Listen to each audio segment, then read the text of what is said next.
Estamos empezando nuestra clase número 36 de Escuela de Padres y estamos también iniciando un nuevo módulo, un nuevo tema muy interesante. A mí, en lo personal, es uno de los temas que más me gustan, es uno de los temas que más disfruto porque es uno de los temas con los que más trabajo con mis niños en consulta. Independientemente de algún problema que los niños tengan, he encontrado que reforzando, mejorando, optimizando la inteligencia emocional en ellos, son más capaces de resolver ellos mismos sus problemas, son más capaces también de superar sus miedos, de comunicarse mejor con sus padres.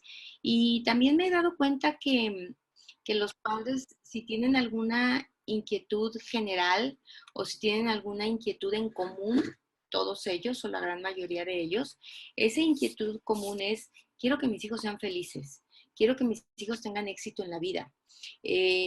Muchas veces en pro de ello o motivados porque mis hijos sean felices y porque mis hijos tengan éxito en la vida, hacemos y dejamos de hacer un montón de cosas. A veces los malcriamos porque queremos que sean felices y creemos que así, siendo felices, siendo malcriados o dándoles todo lo que nos piden, así van a ser felices. O algunas otras veces lo que hacemos es disciplinarlos y también porque nuestra motivación pues es que sean niños felices. A veces les compramos o los metemos a un colegio carísimo o lejísimos, les damos clase de tal o cual cosa, los llevamos de viaje, pero en el fondo la motivación universal que yo encuentro en cada uno de los padres es la misma. Quiero que mis hijos sean personas de bien, quiero que sean personas productivas, quiero que tengan éxito en la vida y quiero que tengan felicidad. Y sí hay una receta para que tus hijos sean felices, independientemente de lo inteligentes que sean, independientemente de las capacidades académicas, por ejemplo, que puedan llegar a tener. Y esa capacidad se puede desarrollar. Esa capacidad no es innata, sino que algo muy importante y una súper buena noticia es que la inteligencia emocional, que es exactamente la capacidad para ser feliz, la educación o la crianza y ciertos hábitos de vida que tus padres te van a enseñar, que te van a ayudar a adoptar, se pueden aprender, se puede incrementar la inteligencia emocional, se pueden hacer, algunos niños nacen con cierta predisposición o tendencia, ya lo veremos, a ser un poco más serenos, más reflexivos. Sin embargo, la crianza puede ayudar muchísimo a los padres para que sus hijos puedan adquirir este montón de habilidades que son la inteligencia emocional. Y ese es el tema del que vamos a hablar ahora. Ese es el tema que nos ocupa, esto de la inteligencia emocional en nuestros hijos, ¿ok? Hoy voy a mencionar algunas nociones generales acerca de lo que es la inteligencia emocional, cómo la vamos a identificar, por qué es tan diferente de la inteligencia de coeficiente y por qué se ha encontrado que es mucho más importante para tener éxito en la vida, es mucho más importante para triunfar, para tener un buen empleo, para poder desarrollarte plenamente que la inteligencia de coeficiente. Es algo que ahorita en estos momentos nosotros podemos ver que urge muchísimo en la vida. Anteriormente se creía que la inteligencia, el coeficiente intelectual era determinante en la vida. Miren, las pruebas de inteligencia, déjenme platicarles, empezaron a partir de la Segunda Guerra Mundial. Fue que se desarrollaron por medio de Binet.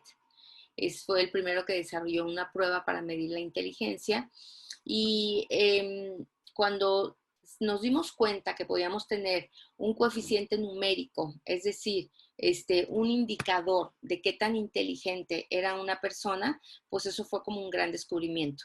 Y entonces se engolosinaron mucho los educadores, se engolosinaron mucho algunas escuelas y de pronto es tan importante y es tan fascinante saber que puedo medir la inteligencia de un ser humano, que entonces muchas de las cosas que yo hago o las decisiones que tomo o cómo voy a distribuir a los alumnos en un salón de clase van a estar determinadas por el nivel intelectual que tiene. Y a partir de ahí se da un boom Entonces, y este factor se vuelve un factor muy importante para elegir a una persona para un colegio, para elegir un equipo, para elegir a un empleado también para un trabajo.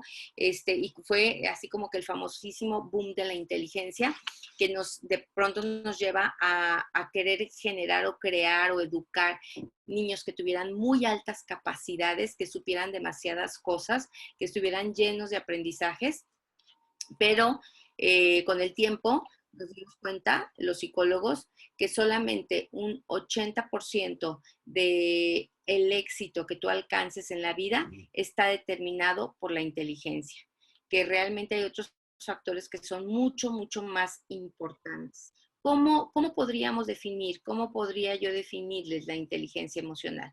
Pues miren, la inteligencia emocional viene siendo como la capacidad que tiene una persona de frenar sus impulsos, la capacidad de tolerar ideas diferentes, de tolerar situaciones que no les son gratas, la capacidad de adaptación a diferentes circunstancias en su vida, a diferentes momentos, como esto que estamos nosotros atravesando ahorita.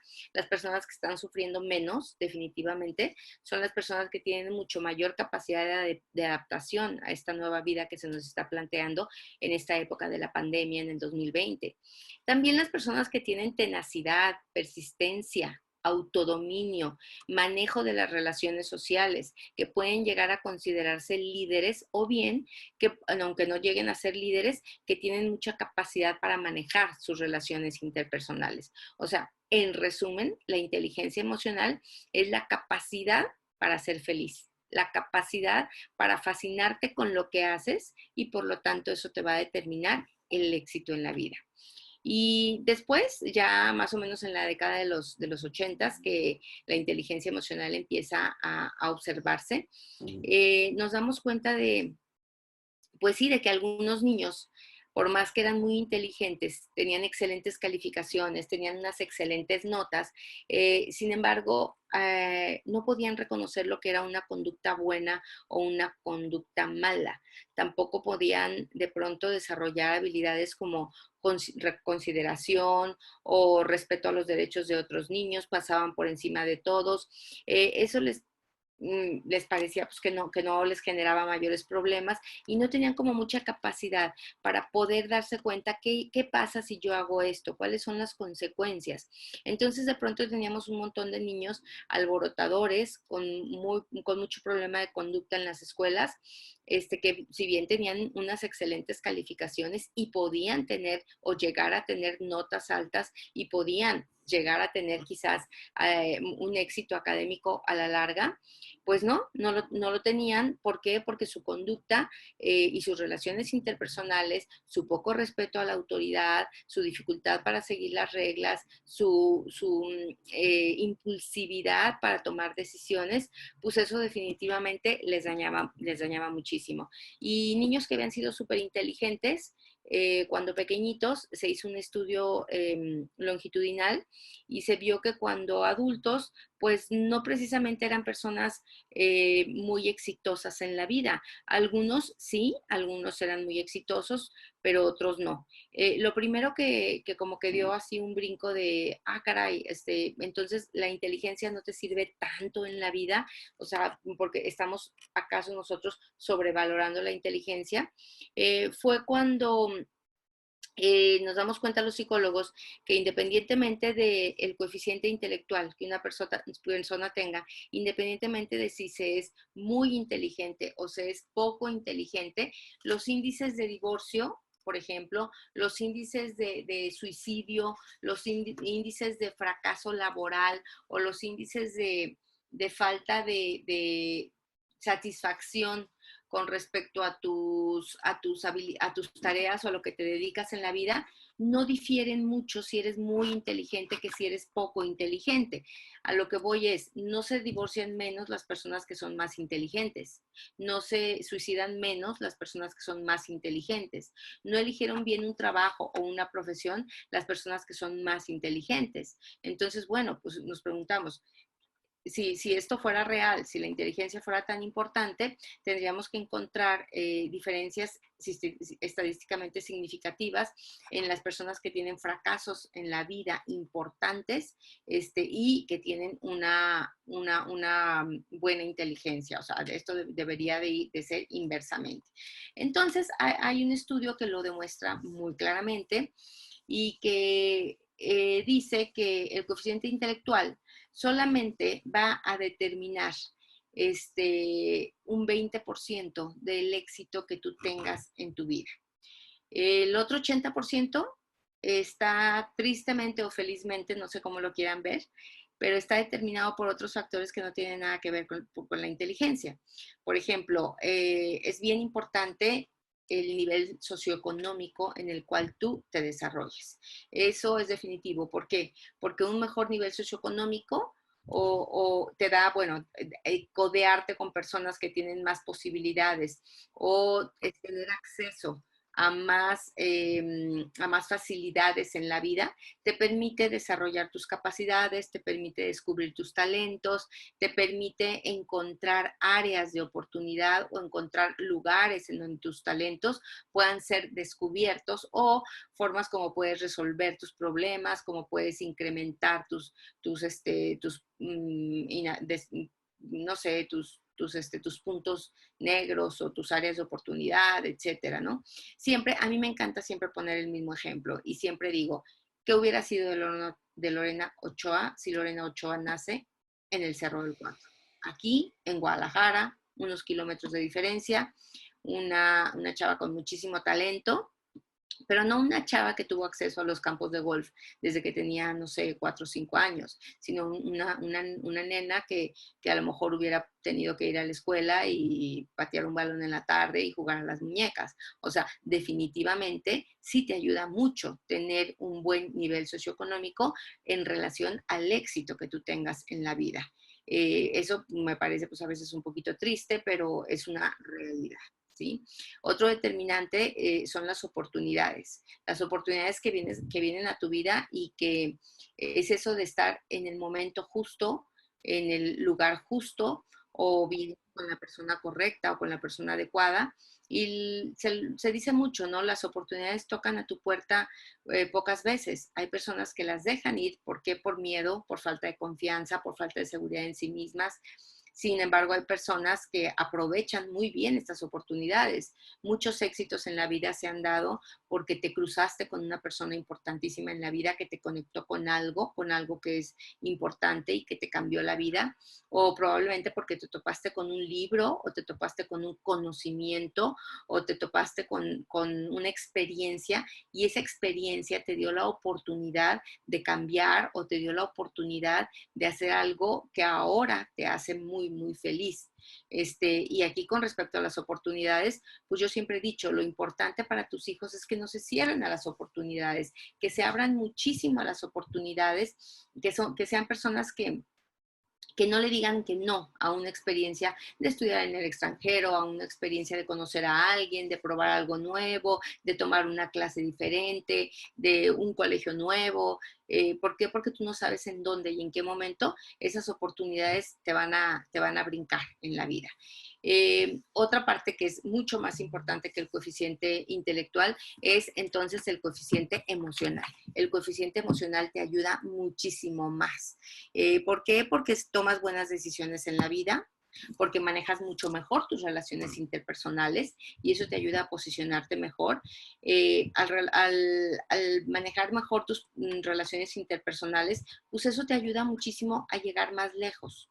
Te ayuda muchísimo a poder demostrar lo que sabes, no solo a saberlo, sino a poder demostrar lo que sabes. ¿Ok? Y ya después una parte muy pequeña nada más es la parte que corresponde al coeficiente intelectual.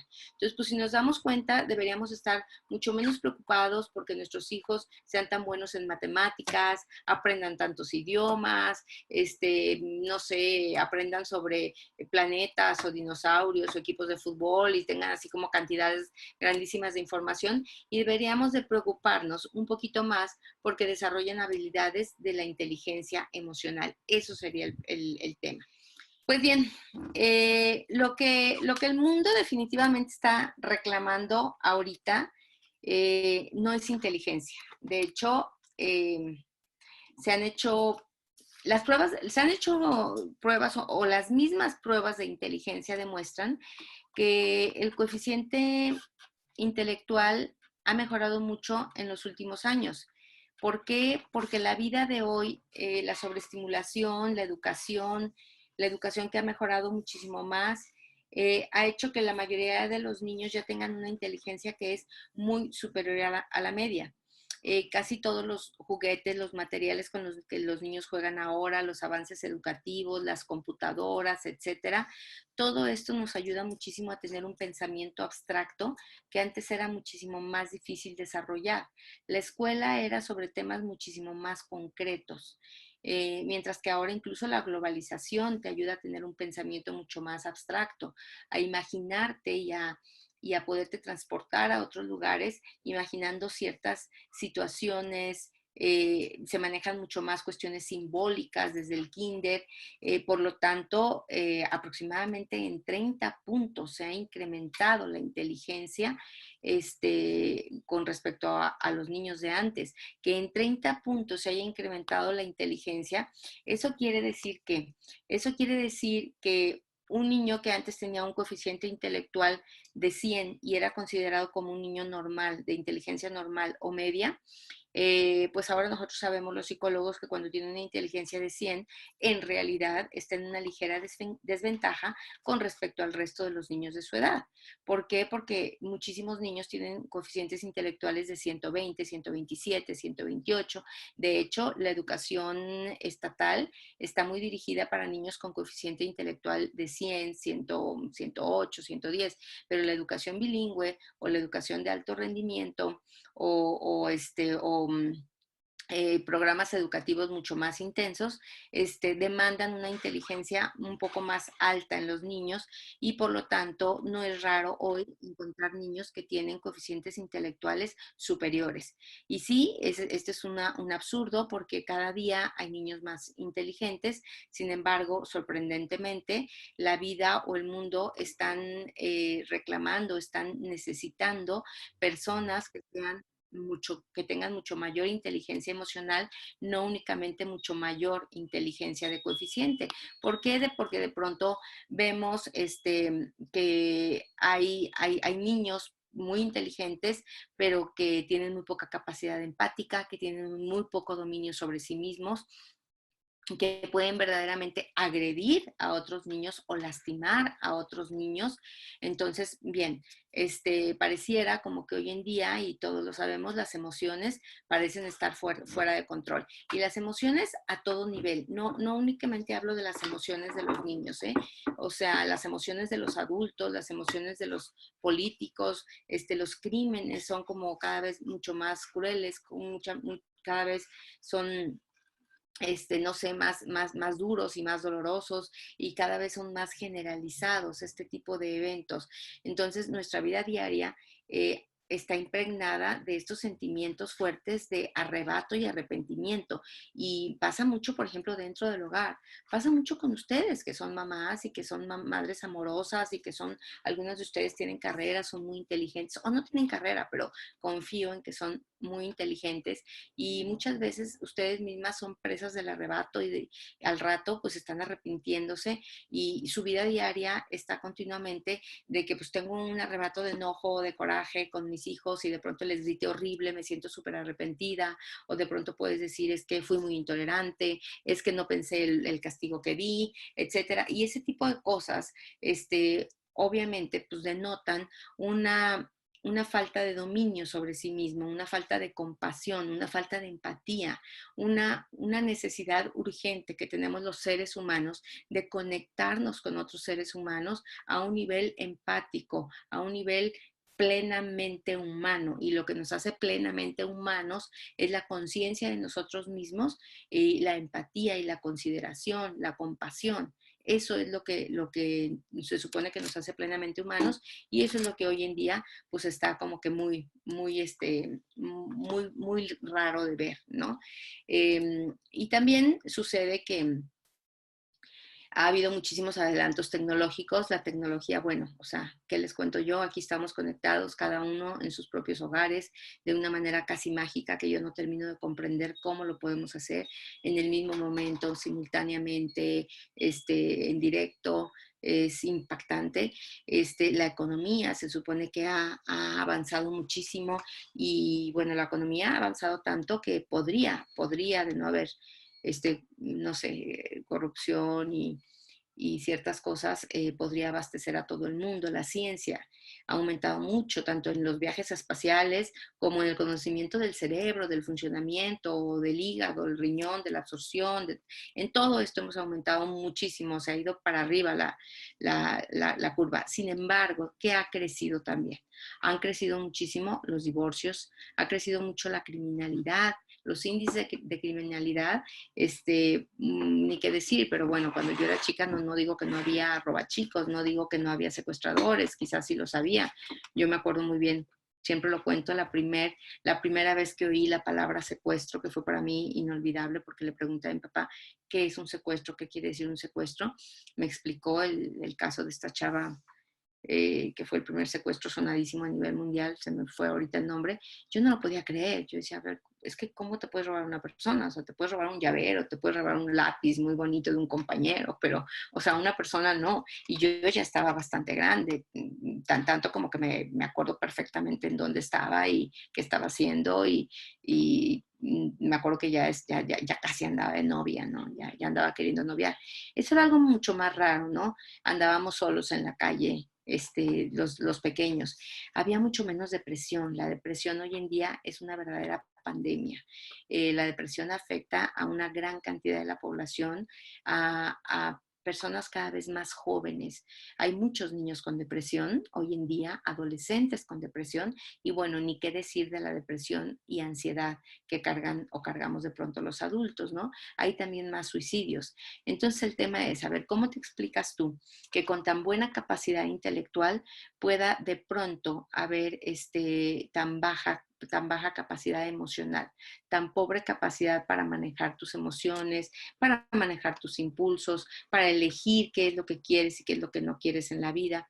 Y entonces es por eso que pues todos nuestros hijos deberían de llevar así como un curso obligatorio en las escuelas que fuera de inteligencia emocional. ¿Por qué? Porque eso es lo que el mundo moderno está reclamando desesperadamente, que seamos empáticos, que nos podamos adaptar, que tengamos consideración hacia los demás, que podamos de alguna manera tener esa capacidad de adaptación, de fluir, de frenar nuestros impulsos, de enojarnos, o como lo decía Aristóteles, enojarnos en el momento correcto, con la persona correcta, de la forma correcta, en la medida correcta, y no andar por ahí con todas nuestras emociones desbordadas, de pronto haciéndole daño a los demás. Entonces, bueno, pues a mí me gusta muchísimo este módulo porque yo siempre trato de decirle a los padres que es súper importante y que debiéramos todos tratar de fomentar muchísimo la inteligencia emocional en nuestros hijos y pues lógicamente la inteligencia emocional se va a, a desarrollar por medio de una crianza adecuada, por medio de una buena comunicación con tus hijos, por medio de saber cómo tú manejes tus emociones para que de esa manera tú modeles a tus hijos cómo pueden ellos manejar sus emociones, ¿ok? Les voy a explicar primero que nada, esta es una parte a lo mejor un poquito metida en ciencia y un poquito bioquímica, de cómo surge la inteligencia emocional. ¿Qué es eso de la inteligencia emocional y de dónde va a surgir? Pues miren, déjenme que les cuente. Resulta que nosotros en la vida nos manejamos con dos cerebros. Nos manejamos, por lo tanto, con dos inteligencias o con dos sistemas de inteligencia.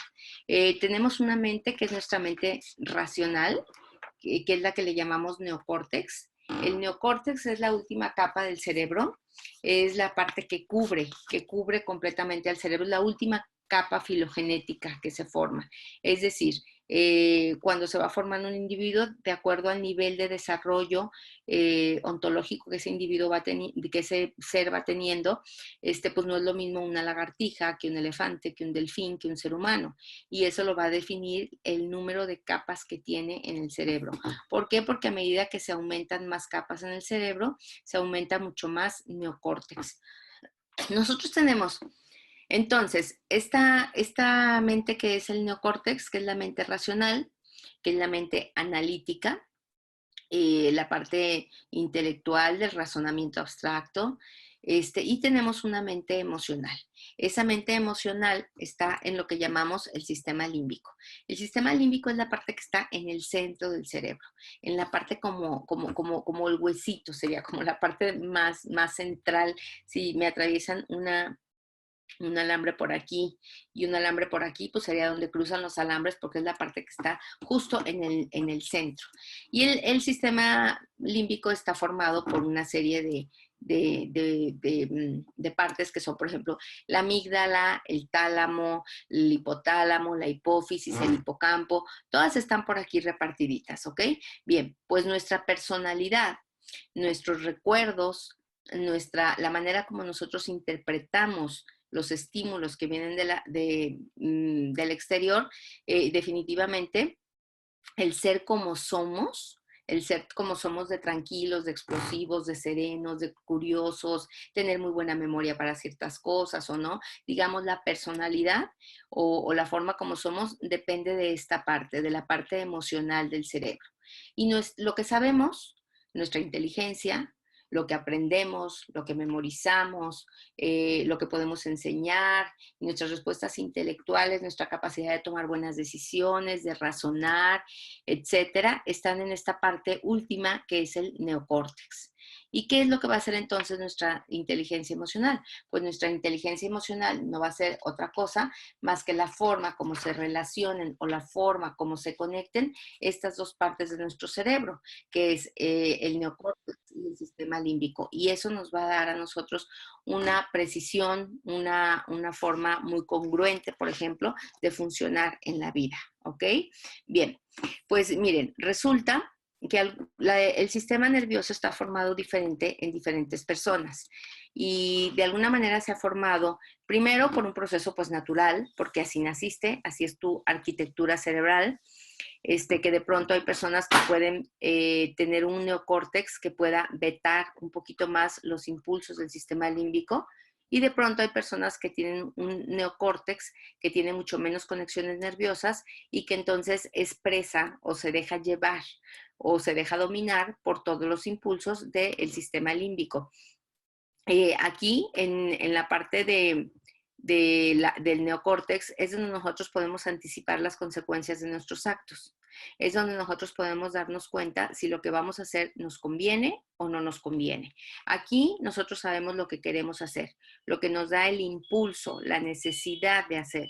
Pero aquí, en esta parte, es donde nosotros razonamos y donde nosotros decimos, bueno, pues sí, esto no me conviene tanto, ¿ok? Resulta que estas dos mentes no funcionan a la misma velocidad. Nuestra mente emocional es muchísimo más rápida. Cuando nosotros nos vemos de pronto atacados por un peligro, cuando hay un frenón y un carro que se nos mete, etcétera, no es esta la parte la que piensa. La parte que piensa es nuestra parte emocional. Y de pronto, porque esta parte es muy lenta. Cuando yo te pido, por ejemplo, que tú me respondas un problema matemático o que tú me desarrolles una teoría, no sé, de las Andrómedas o una cosa así medio compleja, pues tú necesitas tiempo para recordar, para traer a tu memoria, para organizar tus palabras, para ponerlas de manera clara, poner los adverbios, los significados, todo bien. Entonces, todo eso requiere de tiempo.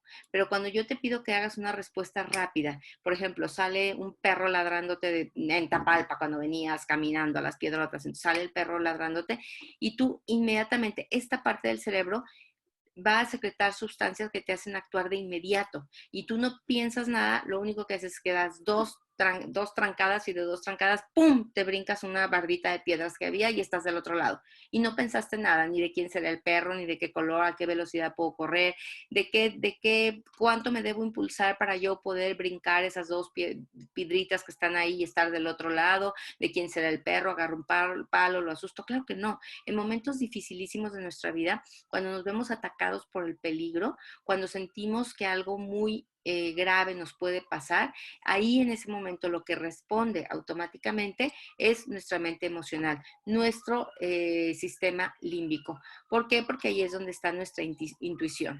Está también la persistencia, la motivación, el autocontrol, el manejo de las relaciones, pero es rápido. Y al ser rápido tiene un grave problema. Es sumamente inexacto.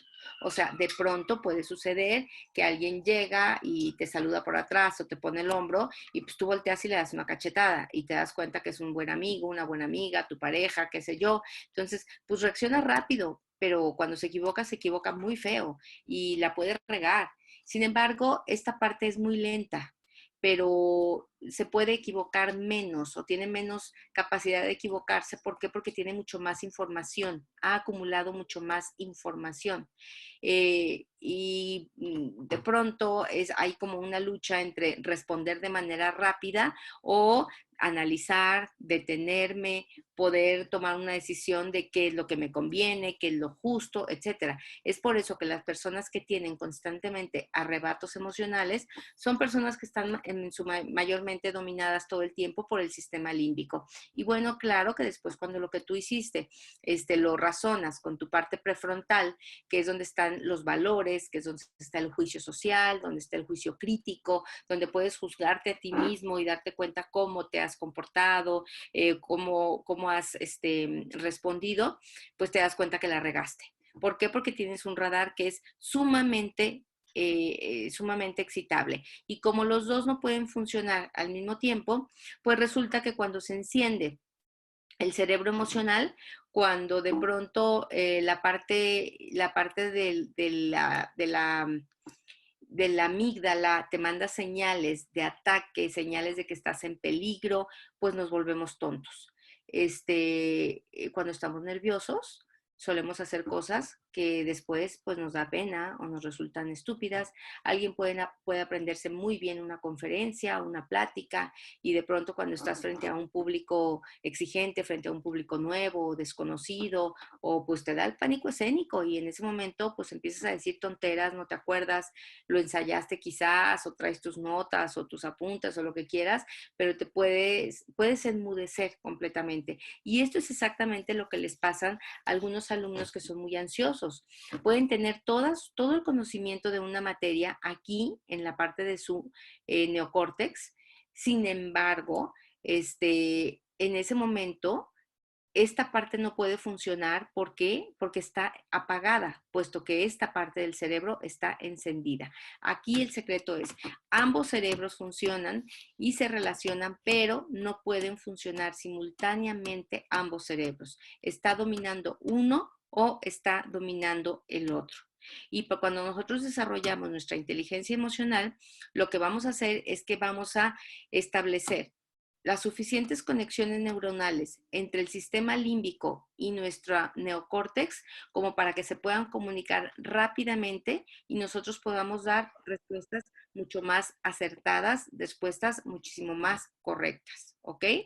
Bien, ahora, ¿qué podemos nosotros hacer con nuestros niños? Miren, aquí les voy a hacer un paréntesis.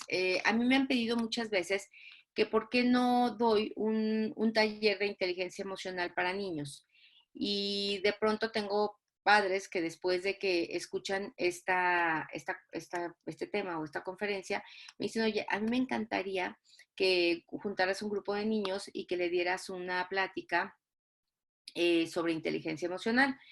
Pero aquí el tema es que si nosotros, por medio de la crianza, no educamos a nuestros hijos de cierta manera y nosotros no modelamos en nuestros hijos un buen coeficiente emocional, es prácticamente imposible que nuestros hijos lo aprendan.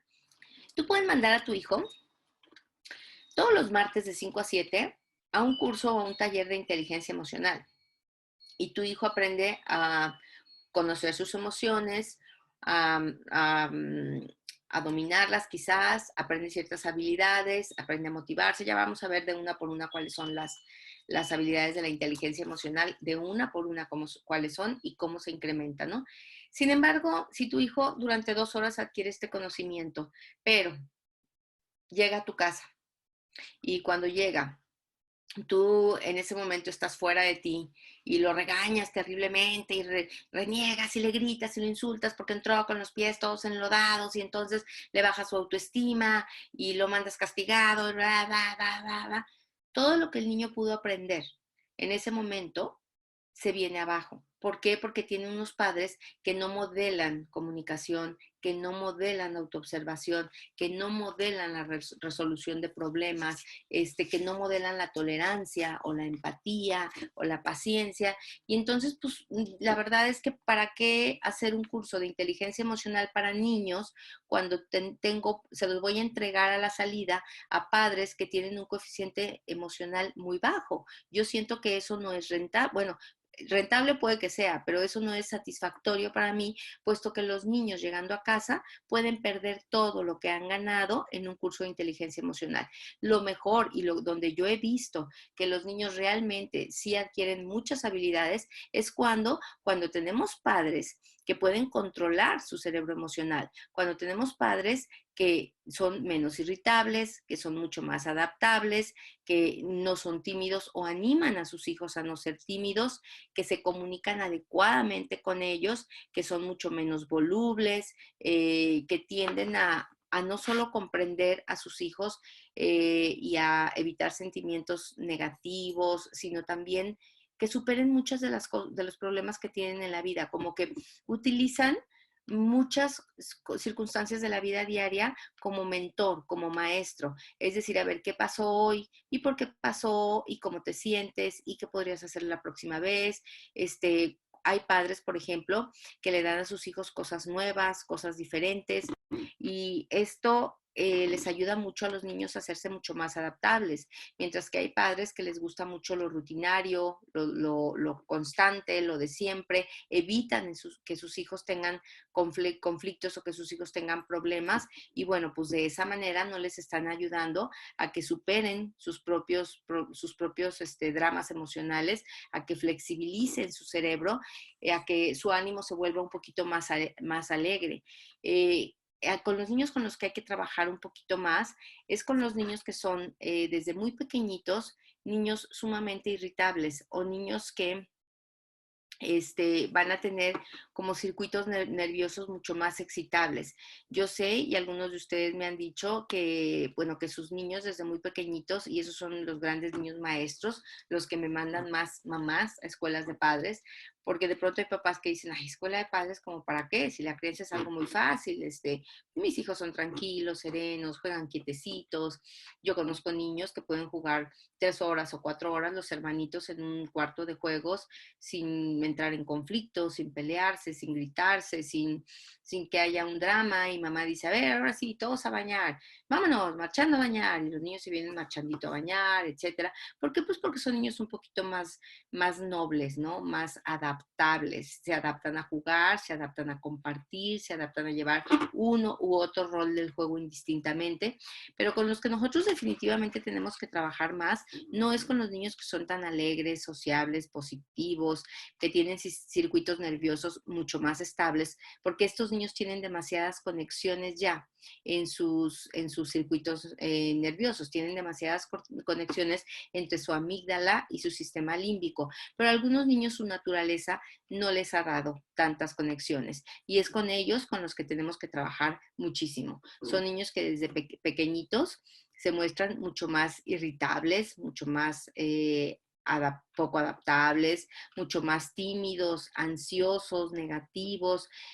No sé si alguno de sus hijos, por ejemplo, desde que era muy pequeñito, pasaba que prendían la aspiradora y el niño brincaba y lloraba desconsolado. ¿Por qué? Porque su cerebrito se sentía amenazado. O sea, tener una reacción de estallido emocional no es otra cosa que sentirte que estás en un grave peligro. cuando sientes que estás en un grave peligro, pues ¿qué pasa? Pasa que te pones a la defensiva, no piensas, no razonas, te vuelves tonto. Y es por eso que los niños, cuando se sienten muy amenazados, es niños con los que yo siempre he dicho, se le desconectan las entendederas. Ahorita no es un buen momento de que tu niño te pueda entender o de que tu niño te pueda escuchar. ¿Por qué? Porque en este momento él se está sintiendo tremendamente amenazado. Y pues por lo tanto, sí podemos los padres, por medio de un proceso de poda, esculpir o terminar de esculpir los primeros 5 años de vida de nuestros hijos, el cerebro, y convertir un nervio vago, es decir, convertir un sistema límbico que era muy reactivo, convertirlo en un sistema límbico que es mucho más domado, menos reactivo, que responde muchísimo menos. Estos 5 primeros años de vida son sumamente importantes. Vamos a enseñarle a nuestros hijos cómo reaccionar, cómo domar sus miedos, cómo observar sus emociones, cómo motivarse con ciertas cosas, cómo relacionarse con los demás.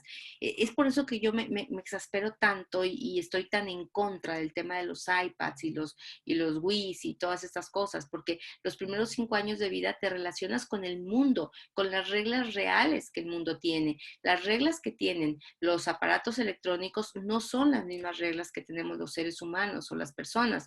Por ejemplo, a las personas nos gusta que nos veas a los ojos y eso es algo súper importante en el liderazgo. Hay niños que ya tienen 5, 6, 7 años que no saben ver a los ojos, que por lo tanto van a tener muchos problemas en sus relaciones interpersonales, que se han relacionado primero con aparatos antes que con personas. Y he visto problemas verdaderamente graves que pueden ser erróneamente calificados de autismo o de retraso mental de niños que simplemente lo que pasa es que no se saben relacionar con personas, puesto que se han estado relacionando con aparatos desde pequeñitos.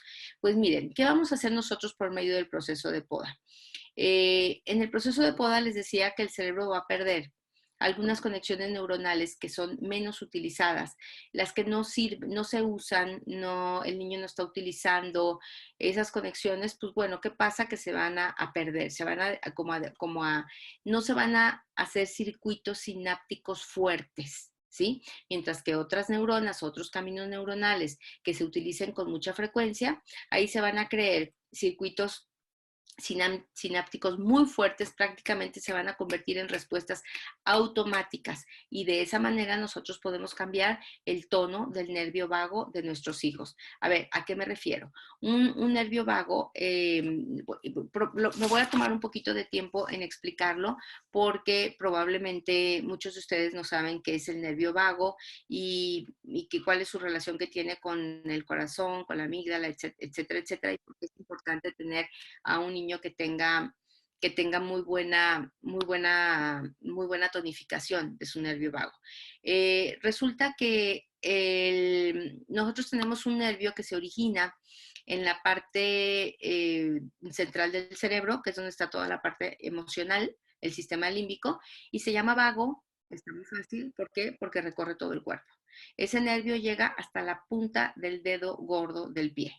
Hace sinapsis por medio de varias cadenas hasta la punta del dedo gordo del pie o en nuestros brazos, pasa por el estómago, inerva todo el estómago, la garganta, el pecho, etc. El nervio vago es el nervio que nos conecta con las emociones. Hay emociones que a ti te hacen sentir mariposas en la panza. Pues te hacen sentir mariposas en la panza porque el nervio vago está excitado. Y hay emociones, por ejemplo, que te sueltan del estómago y que de pronto te dan una noticia que quieres ir al baño o te haces pipí. Y tú lo puedes ver incluso en los animales. Cuando un animal se asusta muchísimo, el perrito, el gatito, lo que sea, se hace pipí o se hace popó. Si has llevado a vacunar a uno de tus gatitos o a hacer alguna intervención ahí de que lo mordieron, le saquen la pus, etcétera, está tan asustado que ahí en la cosita de acero inoxidable del veterinario se hace popochas. Y bueno, le pasa también a los niños, nos pasa también a los seres humanos, se nos revuelve el estómago, se nos quita el hambre, de pronto recibimos una noticia o leemos un mensaje o vemos a alguien en el restaurante y ¡pum! En ese momento ya no tienes hambre. ¿Por qué? Porque tu nervio vago actuó en ese momento. Entonces, cuando tenemos un nervio vago que es muy excitable, constantemente nos está mandando señales de peligro. Es decir, tenemos un centinela que se prende la licuadora y peligro, peligro, peligro, casi, casi viene un león y de pronto alguien te dice un no, hay niños que no puedes hacer esto, peligro, peligro, peligro, me siento amenazado, me siento amenazado, algo no es como tú quisieras y te sientes amenazado, te arrebata un compañerito del kinder algo y te sientes amenazado. Es decir, todas las cosas que están pasando fuera de ti son cosas que te amenazan bastante. Y lo que nosotros tenemos que ayudar entonces a nuestros hijos es a que no se sientan constantemente tan amenazados. A que, a ver, sí estoy compartiendo la pantalla, ¿verdad? Tuve una pequeña duda. Bueno, pues, ¿qué es lo que nosotros entonces podemos hacer de alguna manera? Lo que nosotros podemos hacer es que podemos, estos nervios vagos, cuando llega el estímulo llega y en vez de viajar a la corteza donde se da una respuesta, se piensa, se razona, se analiza y se da una respuesta consciente, en algunas personas que tienen bien conectadas estas caminos neuronales, pues también sucede que de pronto en algunos otros niños, este estímulo que llega al sistema límbico inmediatamente se va a la amígdala, inmediatamente activa las glándulas suprarrenales. Las glándulas suprarrenales activan el nervio vago con una serie de sustancias que te preparan para la lucha o la fuga. Es decir, en ese momento tienes que luchar contra un enemigo que es inminente, que te sientes que está siendo súper amenazado y o tienes que huir. El cerebro en una milésima de segundo analiza la amenaza y toma una decisión. Ante este enemigo yo puedo luchar para defenderme o yo puedo huir, correr. Es la respuesta de fight or flight.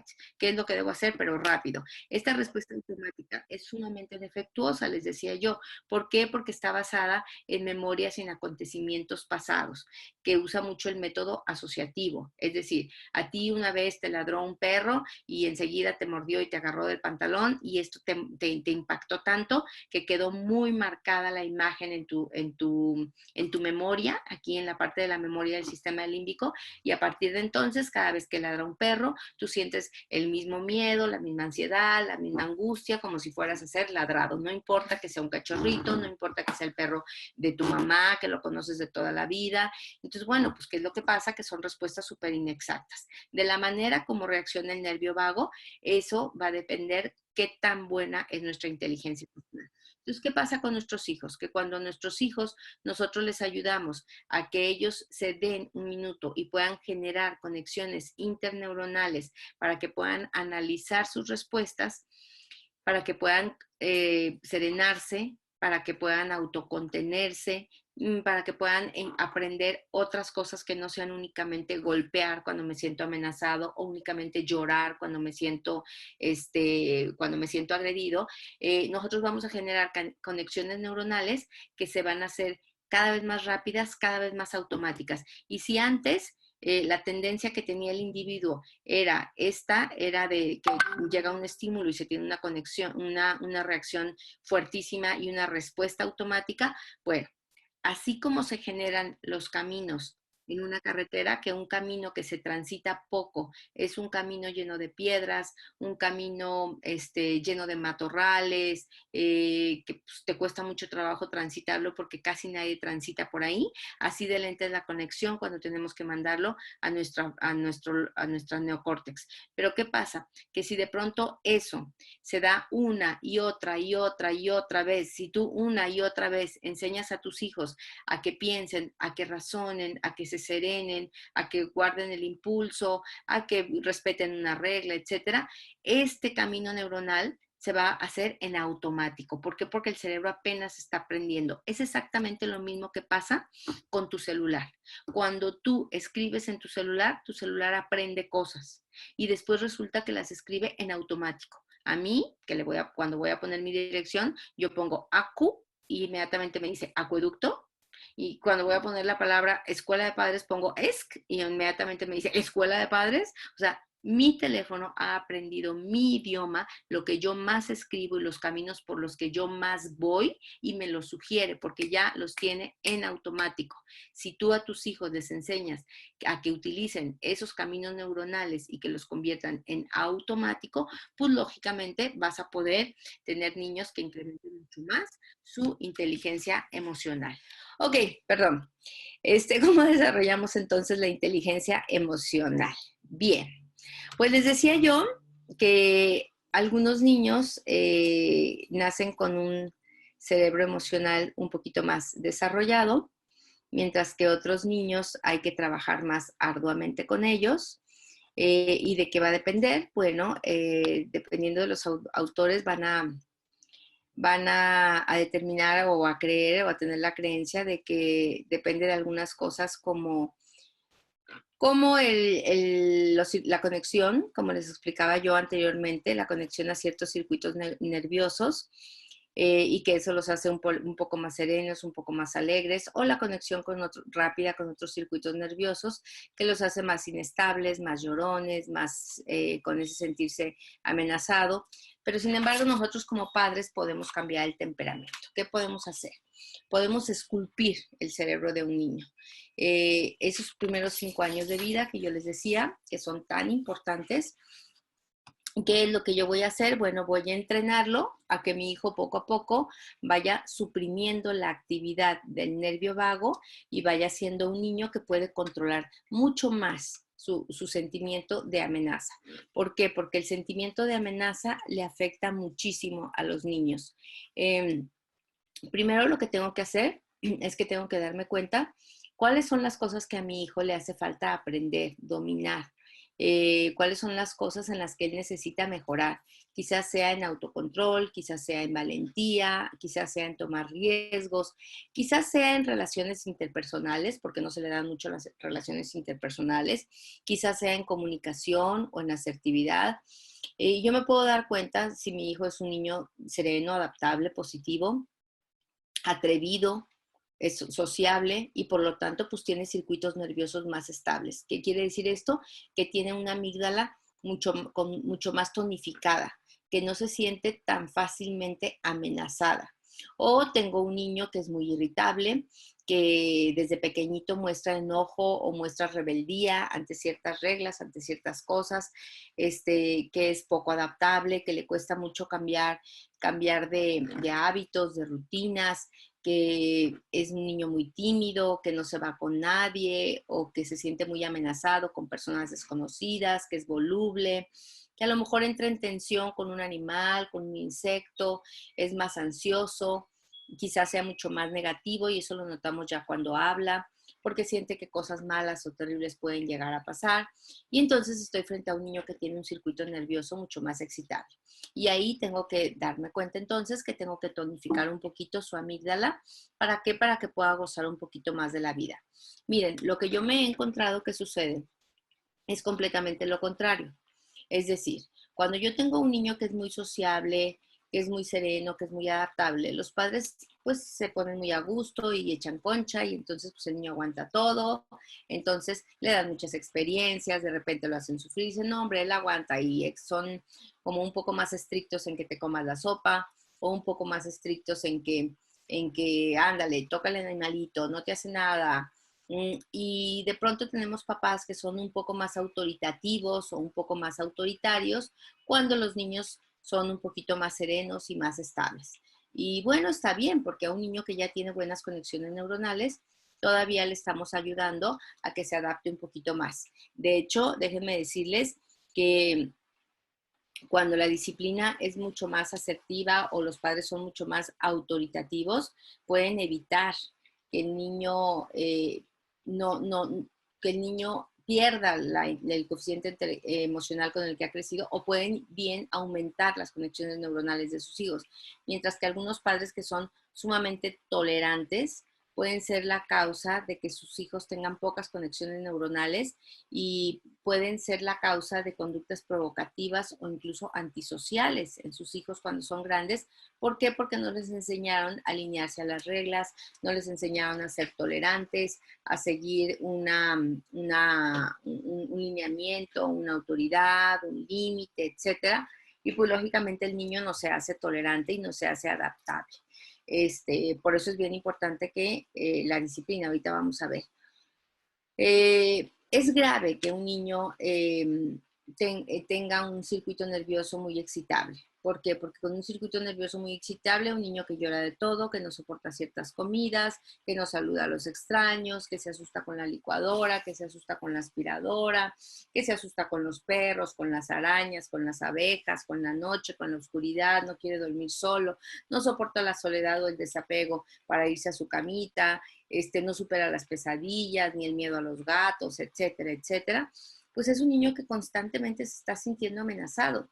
Yo he encontrado que los padres de estos niños, muy al contrario de los padres de niños serenos, lo que van a hacer entonces es, ay no, es que ¿sabes qué? A mi hijo nada más le gusta la piernita de pollo, entonces yo nomás le doy piernita de pollo. Ay no, es que te pido si te llevas tu gatito, por favor, porque es que mi hijo le tiene miedo a los gatitos. Ay no, ¿sabes una cosa, Lupita? No, por favor, te voy a pedir que no aspires cuando el niño esté en la casa, solo aspira cuando el niño esté en el kinder, porque el niño se asusta con la aspiradora. Ay no, no prendan la licuadora, bájale de volumen a tu celular, es que mi hijo se asusta con esto, es que mi hijo llora con esto, ay no, es que no lo puedes cargar a mi bebé porque mi bebé llora con los desconocidos. Entonces hay como cierta sobreprotección emocional a los niños que son más llorones, a los niños que son más tímidos y más miedosos.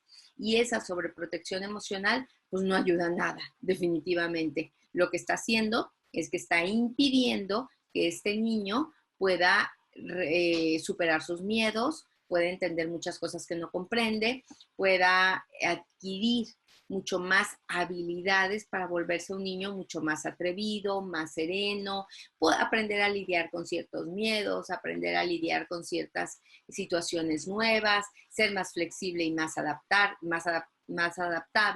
Y entonces lo que hacen sus padres es que van adaptando el mundo hacia ellos en vez de presionar o empujar un poquito para que sean ellos los que se adapten al mundo. ¿Y qué pasa con un niño que está constantemente con una amígdala excitada? ¿Qué pasa con un niño que está constantemente sintiéndose en tensión? Bueno, pues este niñito va a crecer constriñendo su aparato digestivo, se siente tenso, tiene muchísimos problemas digestivos, un niño que es muy irritable, por lo tanto se suspende la digestión y la absorción de los nutrientes. Es importante que el nervio vago no esté irrigando mayormente las extremidades para que pueda irrigar el estómago. Si el nervio vago está muy estimulado porque hay una situación de lucha o fuga, de fight or flight, ¿qué es lo que sucede entonces? Pues que este niño tiene demasiada irrigación sanguínea en todas sus extremidades para poder correr y no puede hacer una buena digestión. Por lo tanto, pues no está muy bien nutrido. También va a frenar mucho la respuesta del sistema inmunológico. Esto lo sabemos todos. Todos sabemos, es facilísimo. Nos ponemos estresados y bueno, lo menos que te sale son fuegos en la boca. Te puedes enfermar de gripa, te caen mal las grasas, te caen mal los lácteos, te cae mal todo, que tiene que ver pues no con otra cosa más que con una malísima digestión. También se frena el crecimiento. Hubo un estudio hace muchísimo, y esto les digo yo, no me acuerdo ni quién lo hizo ni cómo, pero como yo soy un poco petit, yo me acuerdo mucho de este estudio porque decían que los niños felices crecían más y que los niños que tenían una infancia feliz eran más altos que los niños que habían tenido una infancia llena de amenazas, llena de miedos. Y dije, ya encontré por qué soy chaparrita, y empecé a culpar a mis padres entonces. Pero sí, se crece más. ¿Por qué? Porque el crecimiento requiere de bienestar, de satisfacción, de felicidad. Se debilita la fuerza física también. Un niño que se siente muy amenazado no tiene fuerzas para el deporte y se impide pensar con claridad.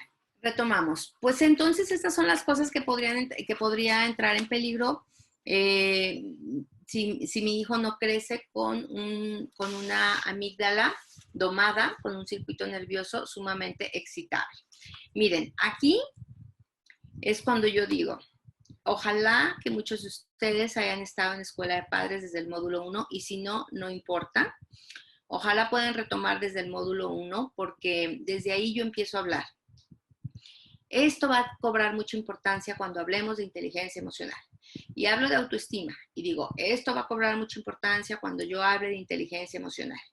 Y hablo de educación, de disciplina, de límites, de superar los miedos, del ingreso al kinder, del niño que no come nada.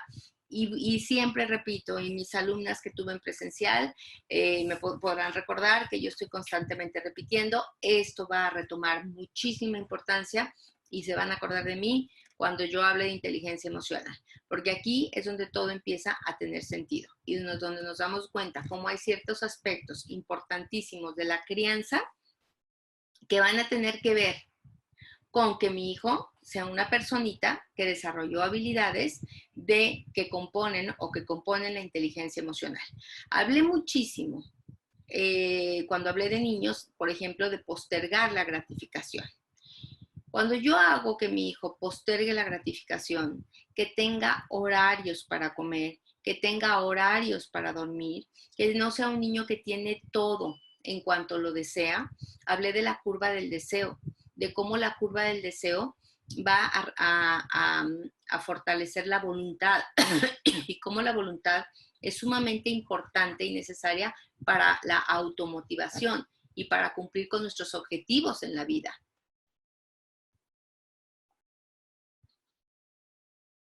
Pues bien, yo estuve trabajando con mi hijo para postergar la gratificación, para que esperara sus horarios, para que esperara que fuera su cumpleaños, para tener algo que deseaba. ¿Y qué pasa? Que me voy a dar cuenta que ahora tengo un niño que ha trabajado en voluntad, persistencia y autodominio. Y ahorita nos vamos a dar cuenta qué importante es.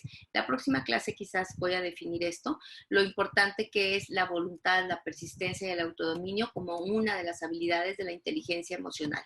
Quizás yo a un niño muy pequeñito que ya hablaba, pero todavía no sabía utilizar el lenguaje, porque he hecho mucho énfasis en diferentes módulos, cuando hablo de desarrollo, cuando hablo de autoestima, cuando hablo de disciplina, digo, los niños aprenden a hablar, pero lo que no aprenden y tú les tienes que enseñar es cómo utilizar su lenguaje, su vocabulario que ya tienen para poderse expresar y que ya no pueden comunicarse por medio del llanto, que ahora lo que tienen que hacer es que tienen que expresar sus deseos por medio de palabras, pedirte lo que quieren, sin llantos, sin gritos, sin exacerbaciones emocionales o demandas tiranas. Y así, solo así, algunas cosas, solo algunas, las podrás cumplir. Entonces, cuando yo le pido que se controle, que respire, que no pide las cosas llorando, yo a este niño le estoy enseñando a conectar con el neocórtex. Un niño que se siente, por ejemplo,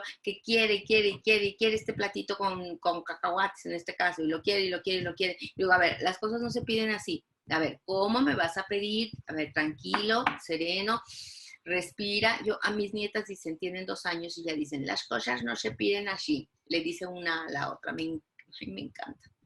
Son todas tiernas y son todas serenas y son todas tranquilas y me hacen quedar bien, creo, más les vale.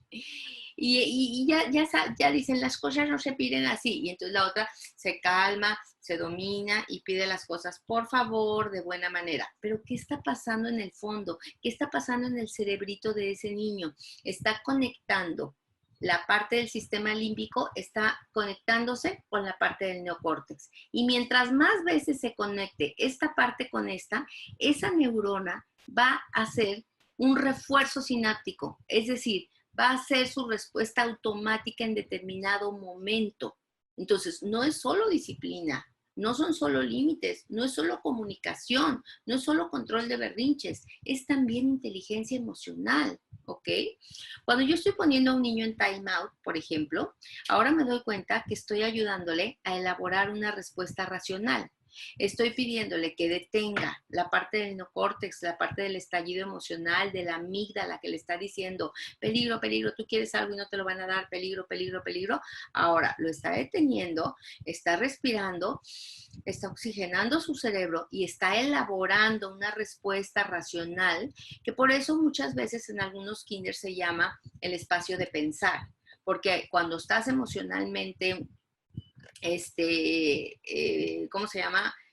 Siendo presa emocional de siendo presa de una emoción, perdón, no estás pensando. Entonces, cuando te vas al rincón de pensar o cuando te vas a time out, pues entonces ahí vas a soltar toda la emoción y vas a empezar a pensar, a elaborar una respuesta racional.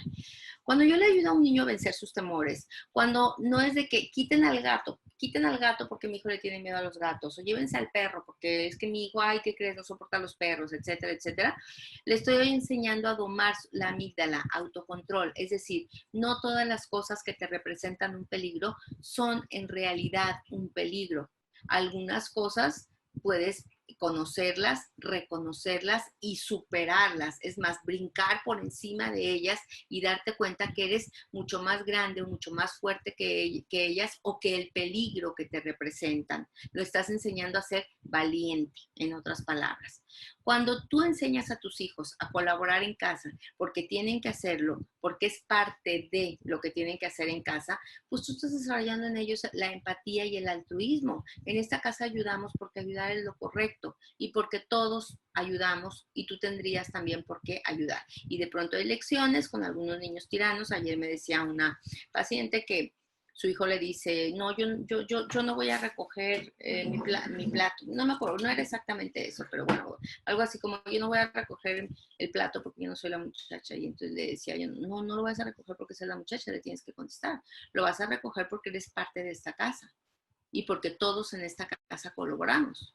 Y si tú no lo recoges la próxima vez que tú me digas que te prepare un licuado, yo te voy a contestar, no te lo preparo porque yo no soy la cocinera, yo solo soy tu mamá, te lo preparas tú. Entonces, pues bueno, claro que cuando tú le pones límites a un niño, lo vuelves empático, ¿ok?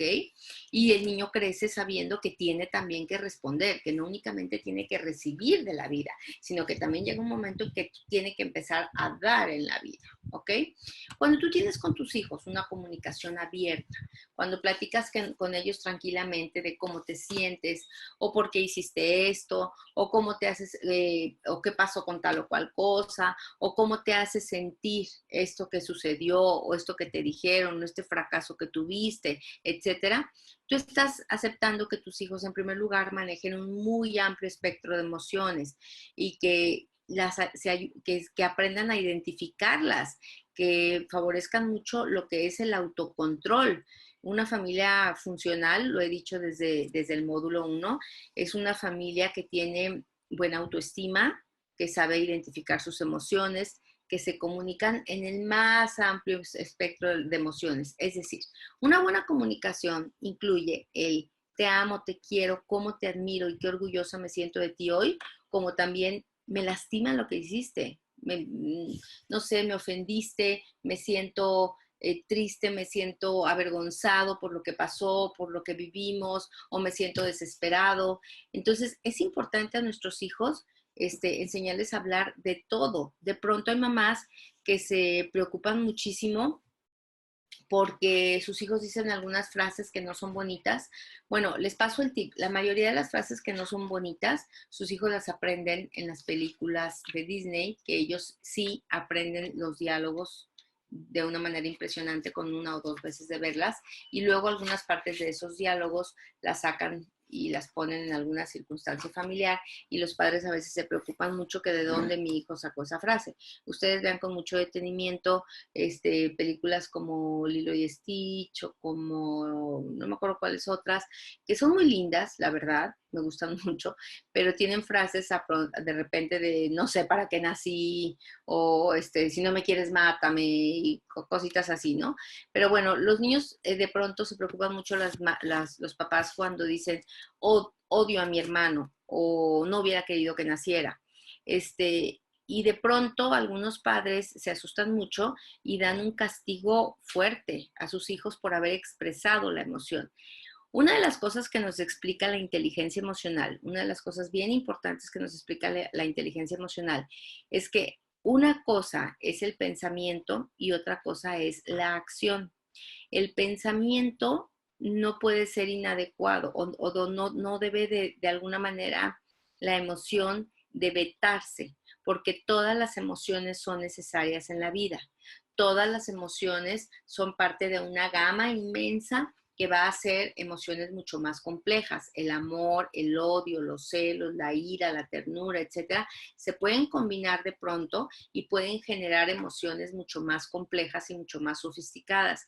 El hecho de que yo elimine una emoción de mis hijos es como quitar uno de los colores primarios de la paleta de un pintor. Es como decir, a ver, no, a mí el amarillo no me gusta, así que te lo voy a quitar. Pues sí, mi reina, nomás que con el amarillo quitas el verde, quitas el naranja y de pronto algunas cosas incluso grandiosas que podemos llegar a ser los seres humanos tienen como un componente emocional, una emoción que puede ser calificada de negativa. Por ejemplo, la rabia te puede llevar a pedir justicia para un ser humano o la vergüenza te puede llevar a corregir una conducta, una desviación de una conducta, o de pronto el odio te puede llevar, no sé, a apartarte de algo o a defender una ideología que tienes o qué sé yo. Entonces, yo les pido que ustedes no tiendan tanto a asustarse cuando sus hijos tienen esas expresiones de yo odio a mi hermano o estoy súper triste por tal o cual circunstancia, sino que más bien lo que hagan ustedes es les enseñen a sus hijos a reconocer esas emociones, les enseñen a sus hijos a lidiar con ellas, a manejarlas y de esa manera, bueno, pues pueden controlarlas o pueden contenerlas o darles una salida un poco más inteligente, una salida menos dañina quizás, ¿ok? A ver, voy a responder una pregunta que me hace Celina. Si el papá probablemente no modele todo eso, ¿hay algunas esperanzas de que de todas maneras lo logren las niñas si yo trabajo modelándolo? Sí, claro que sí hay algunas esperanzas. Aquí tenemos dos cosas en contra. Una es la parte genética, que probablemente si el papá es una persona demasiado impulsiva o presa de sus emociones, etcétera, bueno, pues muy probablemente heredaron la arquitectura emocional de sus padres, o de su padre, alguna de ellas, y va a haber que trabajar un poquito más. Y dos, que quizás él o ellas puedan modelar, perdón, el papá pueda modelar conductas que son muy poco controladas. Sin embargo, no pasa nada porque la mamá va a contrarrestar ahí y bueno, pues se puede desarrollar una cosa que se llama juicio crítico o una opinión crítica, que es como decir, bueno, yo veo lo que hace mi papá cada vez que se le cierra un carro en la calle y yo veo lo que hace mi mamá y pues no está padre lo que hace mi papá. Yo prefiero reaccionar como reacciona mi mamá y quizás no se lo digo, pero juzgo que no es lo correcto. ¿Ok? Que es lo que de pronto muchos niños hacen. Bien. Ok, pues entonces ahora voy a describirles cada una de las habilidades de la inteligencia emocional. Y me voy a ir con la primera, que es la capacidad de autoobservación. Vamos a avanzar hoy hasta aquí, hasta la primera, creo. Bueno, no sé si nos dé tiempo. Me rinden un poquito más las sesiones en Zoom porque no hay tantas interrupciones y sobre todo no me detengo tanto a decirles que no cuchicheen como cuando es en vivo. Bueno, pues bien, la primera, el desarrollo de la capacidad de autoobservación. Las demás habilidades emocionales se fundan en esta, se basan en esta. Este es como el pilar en el que se basa todo lo demás. ¿Y cómo se describe? ¿Qué es? Es reconocer las propias emociones en el momento mismo en el que ocurren.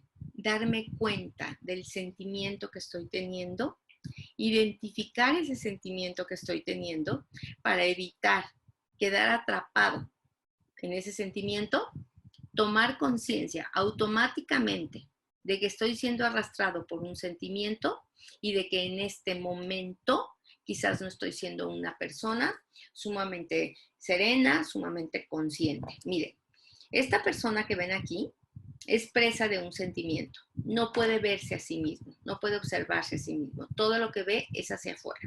Todo lo que ve es que alguien lo lastimó, alguien lo hizo sentirse enfurecido. ¿Por qué? Pues porque te sientes amenazado, no es por otra cosa. O sea, después de todo, la agresividad solamente surge del sentimiento de amenaza. Yo me comporto agresivo contigo, ¿por qué? Porque tengo mucho miedo. O tengo miedo de perderte, o tengo miedo de que me lastimes, o tengo miedo de que me menosprecies, o tengo miedo de que te largues, o de que te vayas, o de que no vuelvas. Pero es el miedo lo que me hace agresivo contigo. Pero no me doy cuenta que estoy siendo presa del miedo. Entonces yo transformo ese miedo, puede ser en agresión. Puedo ser presa, aquí el ejemplo es alguien que está haciendo, está atrapado en el sentimiento de la ira, de la rabia, del enojo, del coraje, pero yo también puedo quedar atrapada en un sentimiento quizás de ternura, o en un sentimiento de lástima, o en un sentimiento de avaricia, o en un sentimiento de celos, o en un sentimiento de que pues, me siento a lo mejor que estoy siendo tratada de manera muy violenta, o muy injusta, o muy, etcétera, etcétera, etcétera, ¿no? Algún sentimiento. En esta otra imagen, yo me doy cuenta que me estoy comportando como un pequeño y me digo, ops, yo soy esta y yo soy esta. Me estoy comportando de una manera absolutamente irracional. En este momento estoy siendo presa del pánico, y al estar siendo presa del pánico no me salen las palabras de mi boca. No puedo articular una sola palabra de este discurso que he preparado de manera inteligente. ¿Por qué? Pues porque estoy siendo presa del miedo. Tengo que encontrar una manera de superar mi miedo, de serenar mi miedo, de superar mi miedo, porque esto que tengo no se llama estupidez, esto que tengo se llama miedo. Reconozco que soy presa del miedo. Hay personas que son súper ansiosas, por ejemplo, y hay personas que tú les dices, oye, pero cálmate, y te dicen, no, no estoy ansiosa, claro que no, no, estoy tranquila, claro, no, no me pasa nada. O hay personas que le dices, oye, pero no te enojes, no estoy enojada, ¿quién te dijo? Claro que no. Oye, pero cálmate, estoy calmada. O sea, eso es como el ejemplo típico de no reconocer que estás siendo invadido por esa emoción. Y bueno, pues obviamente, pues al no reconocer que estás siendo invadido por esa emoción, estás muy lejos de dominar esa emoción. Y es por eso que digo, es importantísimo. Cuando las personas no pueden reconocer sus emociones, se habla de que tenemos una alexitimia. Cuando tú de pequeño no te ves a ti mismo, no desarrollas capacidad de autoobservación, no te das cuenta lo que sientes, no te das cuenta que estás siendo presa del miedo, que lo que tienes es celos, que lo que tienes es cansancio, que lo que tienes es enojo, que lo que tienes es mucha rabia, que lo que tienes es emoción. Hay niños, por ejemplo, que dicen, mami, tengo muchísimo miedo de mi cumpleaños. Ya va a llegar mi cumpleaños y yo tengo muchísimo miedo de mi cumpleaños. Entonces los papás le decimos, no, mi amor, lo que tú tienes no es miedo, lo que tú tienes es emoción. Y la emoción algunas veces se siente en el mismo lugar en donde se siente el miedo. ¿Por qué? Porque sientes como una opresión o como un mariposeo aquí. Pero lo que tienes es que estás súper emocionada.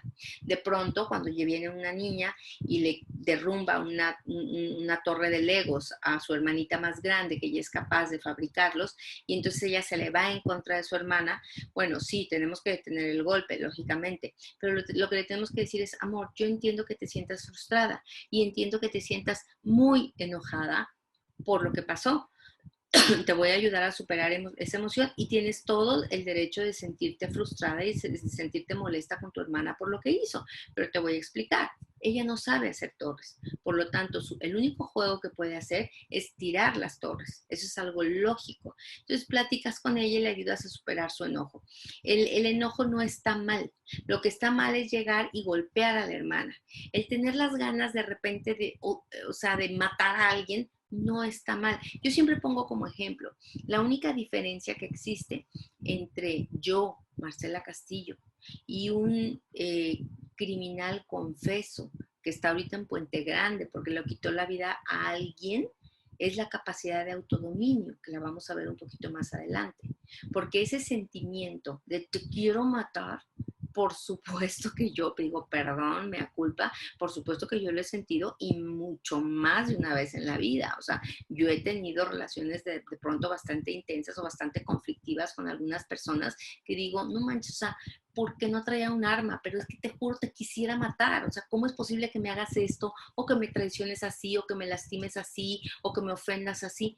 Pero reconozco la emoción, reconozco que soy presa de la rabia, que lo que en ese momento me está dominando es la rabia y entonces tengo mucho mejor desarrollada la segunda de las habilidades de la inteligencia emocional, que es la capacidad de autocontrol, ¿sí? La capacidad de autocontrol es esa capacidad que tenemos los seres humanos o que tenemos la mayoría de los seres humanos de poder frenar un impulso, de ya una vez que lo reconozco, no me dejo llevar por él, sino que puedo autocontenerme, puedo tener esa templanza, la templanza se habla desde las épocas de la Biblia. O sea, se habla de que hay seres con mayor templanza que pudieron dominar una pasión, que puedes dominar un temor, que puedes dominar un odio, que puedes dominar una depresión, que puedes dominar el dolor, que puedes dominar la ansiedad. Y entonces ya una vez que reconocí mi emoción, entonces me centro en poder controlar, serenarme y liberar ese sentimiento que tengo que tener bien claro, que ese sentimiento no es un sentimiento eterno, no es un sentimiento que va a durar eternamente, sino que yo lo voy a dejar salir y lo voy a liberar, muchas veces pues por medio de una respiración, por medio de una visualización, por medio de algunos ejercicios que ahorita les voy a compartir. Déjenme platicarles primero que los sentimientos que más trabajo nos cuesta a nosotros superar son 4. La irritabilidad, que es la mayoría de las consultas, por ejemplo, de pequeñitos. La ansiedad o la preocupación, que es la mayoría de las consultas psicológicas, junto con la melancolía de los adultos, y el dolor, que a veces, sobre todo es muy importante porque hay niños que tienen algunas enfermedades crónicas y que tienen que superar constantemente el dolor. ¿Por qué? Porque tienen que ser sometidos a tratamientos o a cirugías, etcétera, y entonces es muy bueno que le ayudemos a estos niños a superar el dolor, a que lo sientan menos, a que les duela menos, ¿ok? Y entonces les explico cuáles son algunas de los métodos que se hacen. Miren, hablando específicamente de lo que es la irritabilidad, la irritabilidad es un sentimiento de furia, de enojo, de rabia, de injusticia, por algo que nosotros suponemos que debió haber sido de alguna manera y no fue de esa manera. Yo supongo que si tú eres mi comadre, me tienes que invitar a tu cumpleaños. Yo supongo, no me invitas a tu cumpleaños. Entonces yo me pongo furiosa. Me pongo furiosa y la próxima vez que te veo en el club, pues voy a tener una reacción colérica, voy a gritarte o voy a despotricar o voy a despotricar de ti con todas las personas con las que yo me encuentro. O yo supongo que mi novio me tiene que hablar 3 veces al día. Pues es una suposición, o que mi marido me tiene que hablar 3 veces al día. Entonces es mi creencia. Y cuando tú no empatas con mi creencia, pues entonces yo me pongo furioso, porque yo digo, debería de ser de esta manera. Y como no fue de esta manera, me siento atacado, porque yo esperaba que fuera de esa manera. Entonces me siento tremendamente confuso y tremendamente atacado de que las cosas no sean como yo esperaba. Si tú me amas, me deberías de hablar por teléfono o mensajear 4 o 5 veces al día. Es lo que yo creo. Y como tú no me mensajeas 4 o 5 veces al día, pues entonces yo supongo que no me amas. Soy presa del miedo y ese miedo lo transmuto o lo modifico en irritabilidad, en furia.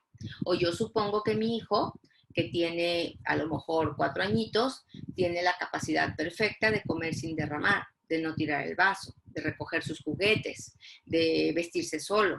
Bueno, ¿y qué pasaría si yo te digo que un niño de 4 años es todavía muy torpe, se le caen muchísimo todavía los vasos, tiene una manita muy pequeñita para poder envolver un vaso como de este tamaño que yo apenas le hago, y claro que pues su manita, mucho más reducida, le deja demasiado vaso libre y es muy frecuente y muy común que un vaso como este se le pueda resbalar o se le pueda caer. ¿Qué te pasa si yo te digo que su psicomotricidad no le da todavía como para poderse abrochar o abotonar o para subirse los cierres? ¿O qué pasa si yo te digo que su déficit de atención no le permite hacer una tarea con un esfuerzo mental sostenido? ¿Sabes qué estoy haciendo? Estoy desafiando tus creencias. Cuando tú te sientas furioso por una situación, una de las cosas que te va a ayudar muchísimo es desafiar las creencias. ¿Y quién te dijo que las personas que te aman te tienen que escribir 4 veces al día? Te pueden amar y no escribir y te aman igual. ¿Y quién te dijo que por ser tu comadre te tiene que invitar a todos sus cumpleaños o tienes que estar en todos sus grupos de amistad? Claro que no. Te quiere y sigue siendo tu comadre y te volvería a escoger de comadre, pero eso no quita que hay cumpleaños a los que prefiere estar con unas personas y hay cumpleaños que prefiere estar con otro grupo de personas, hay cumpleaños que prefiere no festejar, hay cumpleaños que prefiere festejarse solita, qué sé yo. Entonces, algo que puede ayudar y ayudar a nuestros niños es ayudarles a desafiar las creencias. Generalmente un niño se enoja y se pone furioso en un partido de fútbol porque dicen, es que me golpeó, me dio una patada en la espinilla y yo ya iba a meter gol. Oye, chaparro, a ver, ¿y qué tal si él no te quería meter una patada en la espinilla? ¿Qué tal si él lo único que iba es tras el balón? Pero es un poco torpe, o sea, pues no le atinó al balón. Entre la velocidad, el movimiento y su torpeza, pues no le atinó al balón. ¿Qué tal que fue un accidente? ¿Qué tal que no fue intencional? Un niño que dice, es que me lo va a quitar. Muchos niños muy pequeñitos lo que hacen es que tienen un objeto en las manos y viene otro niño pequeñito y dice, me lo va a quitar. Esa es mi creencia. Entonces, como mi creencia es que me lo va a quitar, yo me defiendo y te doy un puñetazo. ¿Por qué? Porque creo que me lo vas a quitar. Entonces, cuando tú a un niño le hablas, le dices, a ver, no siempre que un niño se te acerque, quiere decir que te va a quitar las cosas. A veces solamente las quiere ver o admirar o preguntarte qué es o preguntarte para qué sirve, pero no propiamente te lo va a quitar. Nosotros y nuestros hijos tenemos que desafiar las creencias de algo que nos pone muy furioso. O sea, recuerdo uno de los pacientes que más daño físicamente se ha llegado a hacer o se llegó a hacer físicamente en el sentido de gastritis, colitis, arritmias cardíacas, etcétera. Era una rabia tremenda porque su padre no le había heredado lo que él creía que era justo. Él creía que era justo que le heredara más que a sus hermanos. ¿Por qué? Pues porque él tenía más necesidad y era mucho más pobre. Y entonces le dije, a ver, vamos desafiando esa creencia, porque esa creencia es tu creencia. Pero hay padres que tienen la creencia de que hay que ser parejos con sus hijos y heredan por parejo. Hay padres que tienen la creencia de que no hay que heredar a sus hijos, de que heredarles económicamente a sus hijos es un daño grandísimo que les haces y que a tus hijos lo único que hay que heredarles son educación y que no heredan nada a sus hijos. Como yo digo, si yo cuando me muera me sobraron 500 pesos, saqué mal las cuentas, porque yo no soy para heredar a nadie. O sea, no creo en las herencias. Entonces yo le dije, a ver, yo amo a mis hijas, pero mi idea es que pues yo no debo heredar y mucho menos heredar parejo. No es que no te amen, o heredar disparejo, perdón. No es que no te amen, es que simplemente tu padre tenía una creencia diferente a tu creencia. No puedes estar furioso porque las personas no responden de acuerdo a tus creencias. Tienes que aceptar que algunas veces las cosas son muy diferentes, las tenemos que aceptar, tenemos que fluir con ellas. Cuando yo les digo a los padres que no se enganchen con sus hijos, yo estoy tratando de desafiar mucho las creencias de sus padres, porque déjenme contarles que muchos de los padres que ya están bien encarrilados en una lucha de poder con sus hijos, están pensando que el niño hace o deja de hacer ciertas cosas por lastimarlo, por molestarlo, por provocarlo. Y yo le digo, no, claro que no. A ver, el niño o la niña no te quiere provocar. El niño o la niña simplemente, pues es disperso, o es olvidadizo, o es niño, o quiere jugar, o tiene otras prioridades, pero definitivamente no creas que cada cosa que hace tu marido, que cada cosa que hace tu pareja, tu suegra, tus hijos, tu vecina, tus hermanos, etcétera, son porque te quieren lastimar. Piensa que tienen motivos y tienen los mejores motivos para hacer lo que hacen, pero las menos de las veces es porque te quieran a ti molestar.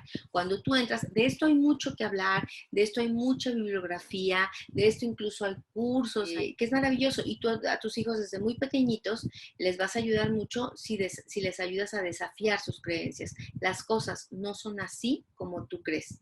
Las cosas definitivamente tienen otros motivos para ser como son. ¿Ok? Bien, para ayudar también mucho con el tema de superar lo que es la irritabilidad o la furia, tanto con los niños como con nosotros mismos, ayuda muchísimo el tema de controlar las señales físicas de la ira. La ira siempre tiene señales físicas y las voy a enseñar en algunos jueguitos que les voy a compartir en la última sesión. ¿Qué pasa cuando una persona está iracunda? Cuando una persona está iracunda, se constriñe, cierra los puños. ¿Por qué cerramos los puños? Porque estamos preparados para el ataque o la huida. La circulación sanguínea se va a las piernas por si tienes que huir o patear. Por lo tanto, hay una gran irrigación sanguínea en las piernas y en los brazos. Se tensa todo lo que es el tronco, las mandíbulas se cierran, la cara se puede poner sumamente pálida o sumamente roja, dependiendo de cuál es la respuesta de fight o flight que el individuo vaya a tomar.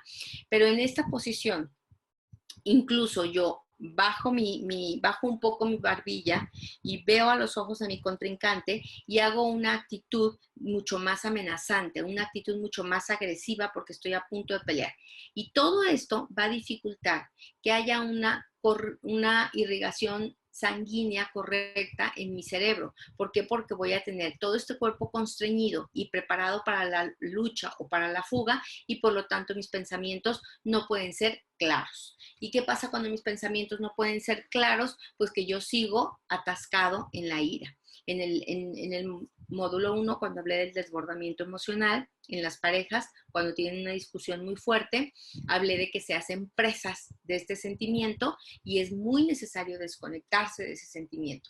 Los niños y los adultos, una forma muy fácil de poderte también desconectar de la irritabilidad o superarla, una vez que te das cuenta que estás siendo preso de la furia, es controlar las señales físicas. Las señales físicas de la furia son: aprieto los puños, bajo la cabeza, junto mi pecho, levanto los hombros, me constriño toda y tengo fuerza. Entonces, ¿qué tengo que hacer? Suelto mis brazos, no puedo apretarlos, levanto, saco mi pecho, dejo de mirar de esa manera amenazante a mi contrincante, levanto la barbilla y permito que haya una correcta circulación. Una cosa que pasa también con la furia es que la respiración se entrecorta. Entonces, lo que tenemos que enseñar a nuestros hijos es a ver, respira, serénate, abre tus manos, levanta tu pecho, separa tus hombros, respira sereno, levanta tu barbilla. Ahora sí, vamos a superar ese enojo. Definitivamente la postura tiene que ver muchísimo con la emoción. ¿Por qué? Porque cuando tú dejas de oprimir tus puños, empieza a circular la sangre, empieza a desactivarse el nervio vago, empieza a cambiar la emoción. ¿Ok? Y eso, lógicamente, al niño le va a dar mucho mayor capacidad. Hay un jueguito incluso que les voy a decir que se llama el juego de la tortuga, que tiene que ver con se los voy a enseñar cuando enseñe los juegos, que tiene que ver con volverse lento, meterse en un caparazón, sentir que nada me afecta, que tengo una gran capacidad y resistencia para todo lo que me lastima del exterior. ¿Ok? Utilizamos un semáforo preventivo muchas veces cuando tenemos niños que son muy irascibles, tenemos niños que son muy explosivos, y entonces esto se utiliza, por ejemplo, en los kinders, cuando a un niño se le quiere dejar ver que está perdiendo el control, que está metiéndose en problemas, y entonces lo que se hace es que, y de pronto entonces con este tipo de niños nosotros le decimos, a ver, date cuenta, tienes que empezar a pensar, Verde quiere decir que mis emociones fluyen, que mis emociones están contentas, que mis emociones están felices, que yo también estoy de alguna manera feliz o contento. Pero cuando mis emociones están en naranja y yo visualizo un semáforo naranja, entonces yo me doy cuenta que mis emociones están en peligro, que me estoy sintiendo ya en este momento amenazado y que al sentirme amenazado, al sentirme amenazado, estoy empezando a alterar mi estado de ánimo. Entonces, verde, estoy bien, estoy contento, estoy tranquilo. A ver, naranja, cuidado, frénalo, frénalo. Porque cuando llegas a rojo, te metes en problemas, tienes reacciones de las cuales después te puedes arrepentir incluso. Entonces, es bueno enseñarle a los niños a que ellos mismos puedan reconocer en un semáforo emocional de cómo se sienten hoy, cómo se sienten frente a tal o cual cosa, ¿sale?